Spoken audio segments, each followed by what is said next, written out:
5 mistakes that expired or canceled home sellers make.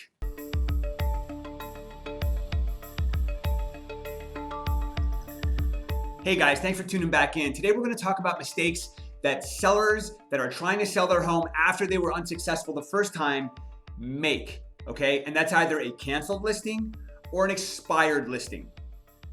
Let's jump right in. Number 1, they get frustrated and give up. A lot of home sellers out there that I talk to that have tried to sell their home in the past and were unsuccessful, I call them and I talk to them. I want to learn. I'm a professional real estate agent. The more data I can collect from people, the smarter I get and the more people I can help. And a lot of people say, you know what, Robert, my agent couldn't sell it. I'm just going to give up right now. Must not be the right time, right? One thing to understand is not every agent is created equal. Just because your agent couldn't sell your home doesn't mean somebody else out there can. And somebody else out there may even be able to sell it for more. It's not always about price. In fact, on my team, myself and my partners, we list expired and canceled listings all the time. And we sell homes for the price that the previous agent couldn't. And sometimes we sell it for more. So don't get frustrated and don't give up, especially if you had a real motivation to sell. Number 2, you don't change your strategy. Your home was on the market for 6 months at $900,000. It expires, it cancels, you relist the property, whether you relist it with a new agent or the same agent, you list it for $900,000 and you don't change anything on the inside. Hello?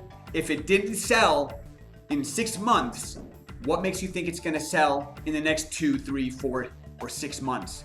When you're relisting a property that's already been on the market, you need to have a dramatic change. The change must come by way of price, it must come by way of condition, or it must come by way of a new agent and a rebranding of that property.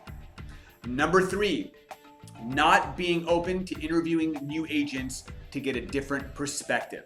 Okay, again, we are not created equal. I can't tell you how many times I've called somebody and said, hey, are you still interested in selling? Well, yeah, we do want to sell, but when we're ready, we're going to relist with our next agent. I said, that's fine.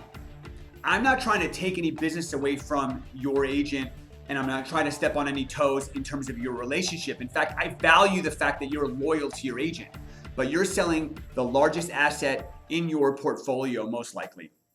And your last agent wasn't able to produce the results that you wanted. I don't think it's an unreasonable request or approach to talk to somebody new and understand what somebody new may be able to offer. And when I say somebody new, that may mean anywhere between 1 and 3 new agents. But talk to new agents, understand what your options are. All right, number 4, hiring a yes man or a yes woman. You already tried to sell once, it didn't work. If you hire somebody, if you interview somebody, and every time you say something, they go, yes, let's do it. Yes, let's do it. Yes, let's do it. What that tells me is that they just want your listing. They may not necessarily want to help you. That may come, but they just want your listing. There's a lot of agents in our marketplace now that just want listings because listings bring visibility online. And visibility online attracts new business and new leads, and agents use listings to grow their business. On my team, we only want to take listings where we know we can help the seller achieve their goal. Yes, we love to take listings. Yes, we love the exposure. Yes, I love the leads that come in because we have the listings, but that isn't my number 1 priority. That's a secondary benefit of having the listing. My number 1 priority is understanding what my seller wants and finding a strategy to make that happen. And sometimes that requires me to tell something the seller doesn't want to hear, or maybe give them advice that I know is going to make them upset for the greater good, right? So you can't always hire a yes man or a yes woman. And number 5, not focusing on the bigger picture. A lot of times with expired sellers, we see some ego. I don't know why anybody didn't like my house. I don't know this. I priced it here. You know what? My agent did this. My agent did that. And they're just frustrated. And it's like, hey, cool your jets a little bit. You're moving. Let's talk about that. Oh, you need a bigger home because your family's growing?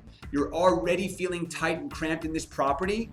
Well, what's more important to you, getting an extra $10,000 or having that higher quality of life that you want for you and your family? So focusing on your why, the bigger picture, the motivation. Why did you list your home in the first place? and what do we have to do to make your dreams come true? Thank you guys so much for watching. I hope you found value in this video. If you did and you know somebody that's tried to sell their home and was unsuccessful, shoot this video over to them.